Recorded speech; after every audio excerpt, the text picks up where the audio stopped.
அனைவருக்கும் என் அன்பின் வணக்கம். நான் உங்கள் நெல்லை அன்புடன் ஆனந்தி.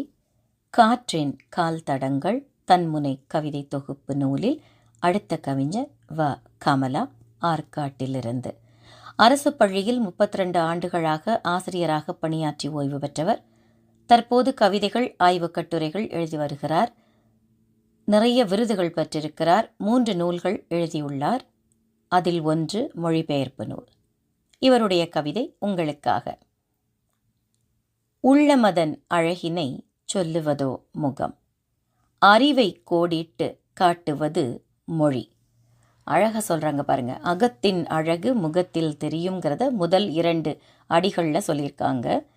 நம் உள்ளம் எந்த அளவிற்கு ஒரு நேர்மையாக இருக்கிறதோ அதனுடைய அந்த பொலிவு இருக்கு இல்லையா, அந்த அழகு, அந்த ஒளி நம்முடைய முகத்தில் தெரியும்.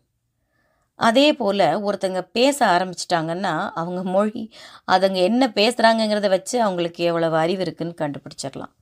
அது ஈஸியாக சொல்லிடுவாங்க. அவங்ககிட்ட ஒரு சரக்கும் இல்லைப்பா, சும்மா பெனாத்திட்டு இருக்கான்னு சொல்லிட்டு போயிடுவாங்க. ஆக நம்ம பேசக்கூடிய மொழி மட்டுமே நம்முடைய அறிவின் ஒரு வரைகோடாக இருக்க முடியும். அதை வச்சு தான் கண்டுபிடிக்க முடியுங்கிறத ரொம்ப அழகாக சொல்லியிருக்காங்க. கவிஞருக்கு வாழ்த்துக்கள். நன்றி.